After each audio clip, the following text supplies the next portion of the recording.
कोलकाता की उस शाम ने सब कुछ बदल कर रख दिया था। वह दिन झनक और ऋषि के लिए किसी तूफान से कम नहीं था। एक खौफनाक हमला और एक गोली की आवाज ने झनक की दुनिया को पलट दिया। ऋषि ने अपनी जान की परवाह किए बिना झनक को बचाने के लिए अपनी पीठ पर गोली खाई। यह सिर्फ एक गोली नहीं थी, यह एक ऐसा पल था जिसने न सिर्फ उनके रिश्ते की परिभाषा बदल दी, बल्कि यह साबित कर दिया कि प्यार सिर्फ शब्दों में नहीं होता, बल्कि किसी के लिए जान की बाजी लगाकर किया जाता है। जब ऋषि और झनक कोर्ट से लौट रहे थे, तो माहौल में एक अजीब सी खामोशी छाई हुई थी। यह खामोशी बड़े तूफान के पहले वाली खामोशी थी। ऋषि बार बार रियर व्यू मिरर में देख रहा था, क्योंकि वह जानता था कि कोई उन्हें पीछे से घेर रहा है। तभी अचानक सामने से एक तेज रफ्तार ट्रक आ गया और बाइक सवार गुंडों ने गोली चला दी। निशाना झनक पर था, लेकिन ऋषि ने बिना एक पल गवाए अपनी जान की बाजी लगाकर झनक को बचाया। गोली ऋषि के शरीर में घुसी और वह झनक के ऊपर गिर पड़ा। खून की धार झनक के चेहरे पर गिरने लगी। झनक की चीख निकल गई। वह समझ नहीं पा रही थी कि क्या हो रहा था, लेकिन जब उसने ऋषि के मुंह से कराह सुनी और अपनी हथेली पर खून महसूस किया, तो उसकी दुनिया थम सी गई। ऋषि की हालत बिगड़ रही थी और झनक पागलों की तरह मदद मांग रही थी। उसकी तड़प से यह साफ था कि ऋषि अब उसकी जिंदगी का हिस्सा बन चुका था। वह घबराई हुई थी, लेकिन सौभाग्य से पुलिस की पेट्रोलिंग टीम ने उन्हें बचाया और झनक ने ऋषि का सिर अपनी गोदी में ले लिया। अस्पताल में अफरा तफरी मच गई। डॉक्टर्स ने ऋषि को इमरजेंसी वार्ड में भर्ती किया और स्थिति नाजुक थी। अगले 24 घंटे महत्वपूर्ण थे।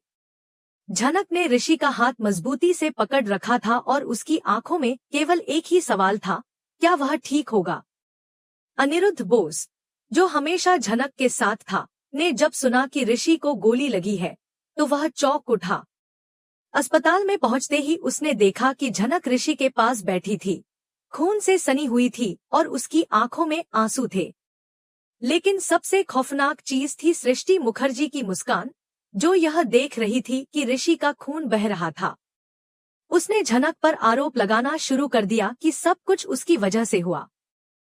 झनक पर आरोप लगाते हुए उसने कहा कि यह सब उस मनहूस लड़की की वजह से हुआ है। अनिरुद्ध को यह सब सहन नहीं हुआ। वह चिल्ला पड़ा, बस कीजिए आंटी, बहुत हो चुका आपका ड्रामा। उसने सृष्टि को चुनौती दी कि अगर कुछ हुआ तो वह उसके खिलाफ गवाही देगा। ऑपरेशन थिएटर में लाल बत्ती जल रही थी और बाहर की दुनिया जैसे थम सी गई थी। झनक ने अपने हाथों से ऋषि का सिर संभाला और उसके पास बैठी रही। उसकी आंखों में सिर्फ ऋषि की चिंता थी। क्या वह बच पाएगा?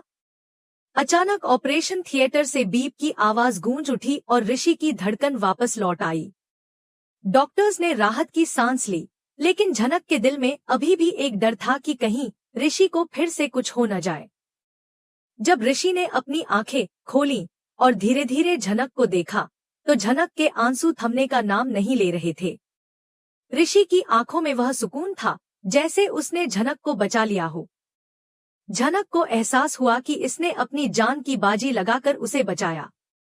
उसकी दुनिया अब सिर्फ ऋषि के इर्द गिर्द घूमने लगी थी। यहाँ तक कि अनिरुद्ध ने भी सब कुछ समझ लिया था। वह जान गया था कि ऋषि ने झनक के लिए खुद को खतरे में डाला, और यह कि उसकी और झनक के बीच जो संबंध था, वह अनिरुद्ध के समझने के बाहर था। उसने झनक को खुद से खींच लिया था, लेकिन अब उसे यह समझ में आया कि झनक की जिंदगी अब सिर्फ ऋषि के बिना पूरी नहीं हो सकती थी। लेकिन कहानी यहाँ खत्म नहीं होती। जब झनक ने महसूस किया कि ऋषि का दर्द बढ़ने लगा है, तो वह एक नर्स की तरह उसकी सेवा करने लगी। वह रात भर जागती और उसे दवाइयां देती। यह प्यार का वह रूप था जो शब्दों से नहीं, बल्कि कृत्यों से सामने आता था। एक रात ऋषि ने अपने होश में आते हुए झनक से एक सवाल पूछा, क्या तुमने उस दिन कहा था कि तुम्हारी जिंदगी मेरी है? क्या वह सिर्फ जान बचाने के बदले में था? झनक ने सिर झुका लिया और फिर जवाब दिया, हर रिश्ता नाम का मोहताज नहीं होता, लेकिन कुछ रिश्ते दिल की धड़कन बन जाते हैं। आप मेरी धड़कन बन गए हैं। सृष्टि मुखर्जी ने अपनी हर चाल चली थी, लेकिन उसकी असलियत सामने आ गई। जब पुलिस ने उसे गिरफ्तार किया तो उसका खेल खत्म हो चुका था। अस्पताल में जो सब हुआ वह झनक और ऋषि के बीच रिश्ते को एक नए मुकाम पर ले आया था। अब झनक के दिल में सिर्फ ऋषि था और वह जानती थी कि उसे खोने का ख्याल ही उसे तोड़ देगा। माम का मिलन तो हुआ, लेकिन आलीशान बंगले में नहीं, बल्कि जेल की सलाखों के पीछे। अर्शी ने अपनी माँ को देखा और पहली बार उसे अपनी गलती का एहसास नहीं बल्कि और ज्यादा गुस्सा आया। माँ, तुमने कहा था कि तुम सब संभाल लोगी। अब हम दोनों यहाँ हैं। दोनों के बीच जेल में ही झगड़ा शुरू हो गया, जिसे देखकर वहां की लेडी कांस्टेबल्स भी हंसने लगी। लेकिन दोस्तों, अगर आपको लगता है कि विलन के जेल जाने से कहानी खत्म हो गई, तो आप गलत हैं। असली तूफान तो अब आने वाला था। ऋषि अस्पताल से डिस्चार्ज होकर घर लौटने वाला था, लेकिन उसके सामने एक नई चुनौती खड़ी थी, उसका अपना परिवार। ऋषि के माता-पिता जो अब तक गांव में थे, वह बेटे के एक्सीडेंट की खबर सुनकर शहर आ रहे थे। सूत्रों के मुताबिक ऋषि की मां, गायत्री देवी, एक बहुत ही सख्त और पुराने ख्यालात की महिला थी। जब वह देखेंगी कि उनका बेटा एक ऐसी लड़की के प्यार में है जिसकी शादी पहले अनिरुद्ध से होने वाली थी, जिसका कोई कुल गोत्र नहीं था और जो उनके दुश्मन मुखर्जी परिवार से जुड़ी हुई थी, तो क्या वह झनक को स्वीकार करेंगी? खबर यह भी आ रही थी कि अनिरुद्ध अब चुप नहीं बैठने वाला। झनक के दूर जाने के बाद उसे झनक की असली कीमत समझ में आ गई थी। अब वह देवदास नहीं बनेगा, बल्कि वह झनक को वापस पाने के लिए एक ऐसी चाल चलेगा जिससे ऋषि और झनक के बीच गलतफहमियां पैदा होंगी।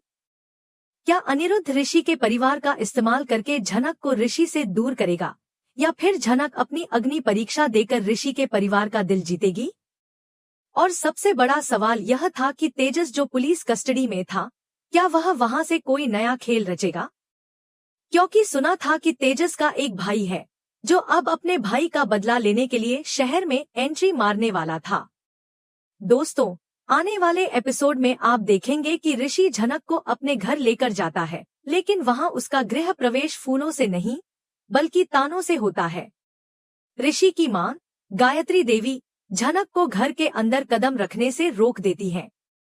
यह लड़की मेरे घर की बहू कभी नहीं बन सकती, उनकी यह आवाज ऋषि के दिल को तोड़ देती है। अब ऋषि क्या करेगा? क्या वह झनक के लिए अपने परिवार को छोड़ेगा या परिवार के लिए अपने प्यार को? गायत्री देवी ने झनक के सामने 3 शर्तें रखीं, जिन्हें पूरा करना नामुमकिन था।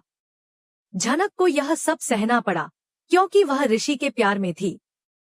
एक दिन ऋषि घर लौटता है और उसकी मां झनक को घर की बहू मानने के लिए तैयार नहीं होती। झनक को इस चुनौती का सामना करना पड़ा। ऋषि की मां का मानना था कि झनक एक नाजायज लड़की है जिसका कोई परिवार नहीं है।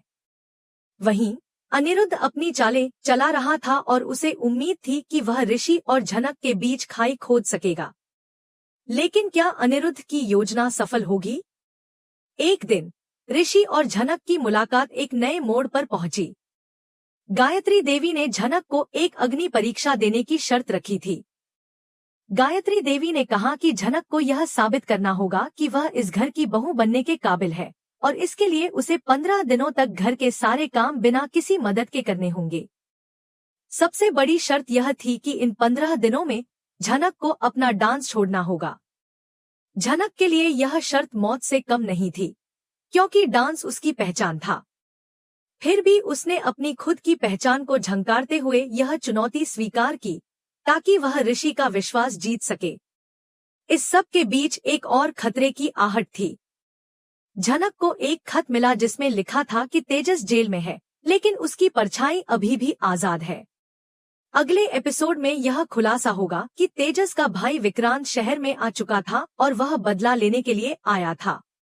विक्रांत ने घर पर हमला किया, लेकिन झनक ने अपनी जान की परवाह किए बिना ऋषि की मां की रक्षा की। उसने एक गुंडे को पीतल के कलश से मारा और बाकी को भगाया।